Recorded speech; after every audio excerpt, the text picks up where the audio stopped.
नमस्कार, आप देख रहे हैं उत्तराखंड टाइम। मैं हूं आपके साथ प्रेम पंचोली। पलायन कैसे होता है, इस पर आपके साथ कुछ सच्ची कहानियां बताने की कोशिश करता हूं। कभी अंग्रेजी हुकूमत के दौरान पौड़ी गढ़वाल का अपना ही दबदबा था। आजादी के बाद भी पौड़ी का प्राकृतिक और प्रशासनिक वैभव की अपनी ही पहचान रही थी। आजादी के कुछ ही समय बाद पौड़ी मुख्यालय को कमिश्नरी बनाई गई और तत्काल उत्तर प्रदेश के जमाने में पौड़ी कमिश्नरी से विकास के कार्य होते गए। उत्तराखंड राज्य बनने के बाद ऐसा लग रहा था कि पौड़ी के प्राकृतिक सौंदर्य का विकास होगा, पर्यटन का नया डेस्टिनेशन बनेगा।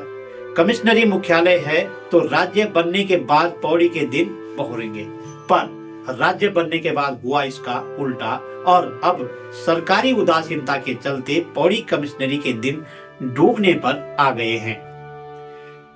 अब हम आगे बढ़ते हैं कि पहाड़ी क्षेत्रों से जिस गति से लोग मैदानी क्षेत्रों में पलायन करके आ रहे हैं, उसी तरह सरकारी विभाग भी मैदानी यानी राजधानी के निकट पहुंच रहे हैं। यहाँ सवाल उठ रहा है कि पहले पहाड़ों से लोगों ने पलायन किया कि सरकारी दफ्तर और अधिकारियों ने पहाड़ से पलायन किया। देखना यही है कि पहले लोग नहीं बल्कि सरकारी दफ्तर और अधिकारियों ने ही पलायन करना आरंभ किया है, जिसके चलते लोगों को जब आवश्यक सुविधाओं का अभाव दिखाई दिया तो लोग भी इन्हीं दफ्तरों के पीछे पीछे पलायन करते गए, जो क्रम आज भी जारी है। जरा हम सोचें कि पलायन की बीमारी बढ़ती कैसे है, तो यहाँ समझने की कोशिश करते हैं। वर्तमान में उत्तराखंड सरकार 38वें खेल आयोजन की तैयारी बड़े जोर शोर से कर रही है।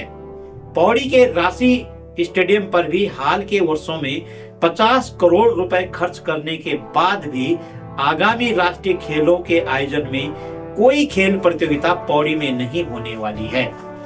पौड़ी में इस तरह के खेल का आयोजन न होने पर सभी राजनीतिक दलों ने चुप्पी साध ली है। यहाँ तक कि चुने हुए जनप्रतिनिधि भी इस बात पर करने के लिए राजी नहीं है। फलस्वरूप इसके पौड़ी के पुराने टेनिस मैदान को हेरिटेज के रूप में विकसित करने की सरकार की कोई योजना सामने नहीं आई है। कह सकते हैं कि उत्तराखंड सरकार राष्ट्रीय खेलों के आयोजन में पौड़ी की पूरी तरह से उपेक्षा कर रही है। यहाँ तक कि स्थानीय सांसद और विधायक भी राष्ट्रीय खेलों में पौड़ी को स्थान दिया जाए, ऐसा शायद वे भी नहीं चाहते हैं। इस प्रकार ऐसा लग रहा है कि जनप्रतिनिधि भी अपनी अपनी पार्टी के गुलाम हो चुके हैं।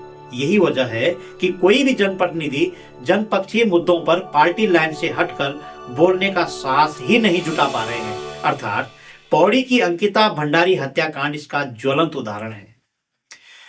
पौड़ी निवासी इतिहासकार डॉक्टर योगेश दसमाना, प्रोफेसर गणेश पोखरियाल और पूर्व पुलिस उपाधीक्षक गिरीश बिजलान का कहना है कि विंटर लाइन या फिर पौड़ी शरद उत्सव जैसे आयोजन से पर्यटकों को आकर्षित करने के लिए पार्किंग, पानी और राष्ट्रीय स्तर पर प्रचार प्रसार के लिए आवश्यक कार्य योजना भी बनाई जानी चाहिए थी।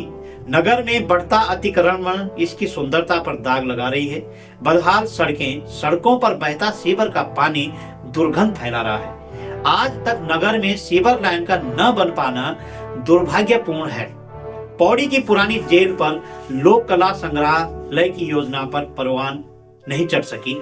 पौड़ी कमिश्नरी को जीवंत बनाने के सरकारी प्रयास नाकाफी साबित हुए हैं। इस बात से इतना समझ में आ ही गया है कि जब नेता ही पौड़ी से पलायन कर गए, तब अधिकारियों और कार्यालयों को कैसे पौड़ी लाया जा सकता है। पौड़ी का पलायन आयोग का दफ्तर भी पुनः देहरादून चला गया है। अब तो इसका दफ्तर महज सफेद हाथी बनकर ही रह गया है। खास बात यह है कि राज्य बनने के बाद डीएम कमिश्नर के अधिकारों पर अंकुश लगाकर कमजोर कर दिया गया है। इसके चलते पौड़ी की जनता ने भी देहरादून की ओर रुख कर दिया है। कारण इसके देहरादून में दबाव और सचिवालय प्रशासन पर अतिरिक्त बोझ बढ़ गया है। स्वास्थ्य सेवाएं बदहाल होने के कारण भी पौड़ी से पलायन की रफ्तार लगातार बढ़ रही है। घोस्ट गांव की संख्या में तेजी से वृद्धि ने भी सरकार के विकास के दियों की पोल खोल दी है। तत्कालीन उत्तर प्रदेश के समय में पौड़ी का जो गौरवमय इतिहास रहा है, राज्य बनने के बाद वह धूमिल होता चला गया है।